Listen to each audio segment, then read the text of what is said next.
नाही, मला या विषयामध्ये मला मुद्दामून आपल्याला सांगायचं आहे की कशा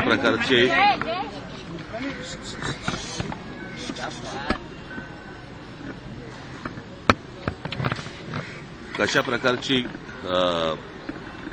सरकार ही कशा प्रकारची सिस्टीम चालवते की ज्या वेळेला आम्ही या गोष्टींची सुरुवात केली, मला असं वाटतं थोडंसं मी तुम्हाला अगोदर सांगणं पण गरजेचं आहे की येन केने प्रकारे निवडणुका जिंकायच्या आणि त्याच्यासाठी जे काही वाटेल ते करता येईल त्याच्या सगळ्या गोष्टी सरकार आणि प्रशासन, म्हणजे तुम्हाला तर माहिती असेल की हा दुबारचा विषय आला. दुबारच्या विषयामध्ये पहिल्यांदा त्यांनी सांगितलं की आमचा काही संबंधच नाही, असं काही नाहीच आहे. आणि मग त्याच्यानंतर मग काहीतरी 10 लाख मुंबईमध्ये त्यांनी जाहीर केले वगैरे.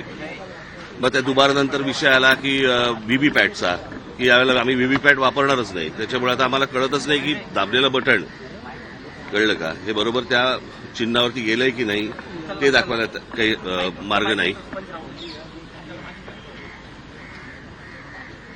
मार्ग नाही. आणि मग ते सगळं झालं. त्या सगळ्या गोष्टींनंतर आता नवीन काहीतरी काढलं की त्यांनी काहीतरी आता ते पाडू नावाचं काहीतरी यंत्र आता उद्या काहीतरी मतदार मतमोजणीच्या वेळेला वापरणार. म्हणजे विरोधी पक्ष वगैरे या नावाची काही गोष्ट ठेवायचीच नाही. दुसऱ्या पक्षाने निवडणुका लढायच्याच नाहीत. सरकारने ठरवायचं की कशा प्रकारे निवडणुका जिंकायच्या. जे त्यांनी विधानसभेच्या वेळेला केलं ते आता हे सगळं करायचा प्रयत्न करतायत. होऊ देणार नाही तो भाग वेगळा. परंतु आता हे मशीन आणलंय. हे मशीन कोणत्याही राजकीय पक्षाला दाखवलेलं नाहीये. बरं, हे मशीन आणल्यावरती त्याचं क्लॅरिफिकेशन, त्याची स्पष्टता ही निवडणूक आयोगाने द्यायची. ते देत नाहीयेत. मागितल्यानंतर, पत्र पाठवल्यानंतर पण ते देत नाहीयेत. आणि आज तर अजूनच वेगळं काहीतरी की बाबा आजपर्यंत ती इंक लावली जायची, बरं का.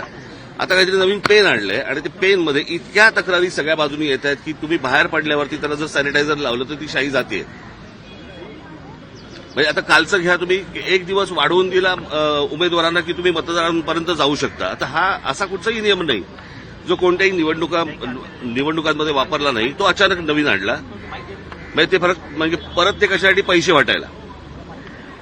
म्हणजे संपूर्ण प्रशासन हे सत्तेसाठी कामाला लागलेलं आहे. आम्ही आमच्या परीने जे काही करायचंय ते करतोच आहोत, बरं का. परंतु ही काही चांगली लोकशाहीची लक्षणं नाहीत. या असल्या निवडणुका या देशामध्ये होणं आणि त्या असल्या फ्रॉड निवडणुकांमध्ये सत्तेवरती येणं याला काही सत्ता नाही म्हणत या सगळ्या गोष्टीला. माझं फक्त नागरिकांना आणि माझ्या सर्व शिवसैनिकांना, महाराष्ट्र सैनिकांना मला फक्त एवढंच सांगणं, सगळीकडे सतर्क राहा या सगळ्या याच्यामध्ये की कशा प्रकारे. आता इथे छबिल तासला कुठेतरी इथला एक दुबार सापडला, त्याला आता पोलिसांनी पकडलाय. म्हणजे हे सगळ्या ठिकाणी सगळ्या गोष्टी सुरू असणार. सत्तेचा किती गैरवापर करायचा याला पण काही मर्यादा मला असं वाटतं असायला हव्यात.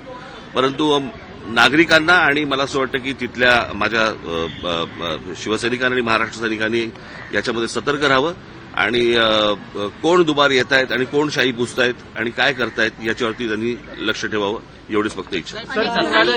कायदा घेतला तर त्यांच्यावर कारवाई केली जाईल असं अमित साटम यांनी सकाळी सांगितलं. नाही, प्रश्न अमित साटमने या गोष्टी बोलू नयेत. आता कळलं का. आज निवडणुकीचा, आज मतदानाचा दिवस आहे. आम्हाला जे हवं ते आम्ही करू. मला असं वाटतं मार्करचा आम्ही आजपर्यंत शाही लावली ना. तू काय लावलं मग तुझं बोर्ड बघणारच का निवडणूक आयोग.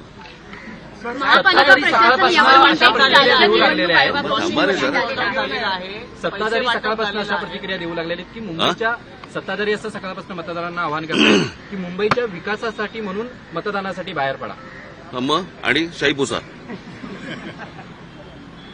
परत जा, परत मतदान करा, परत बाहेर या, शाही पुसा. हा विकास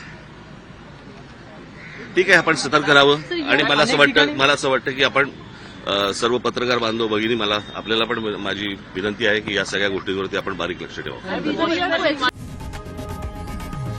लोकशाही मराठी ऐका, पहा, जागरूक रहा.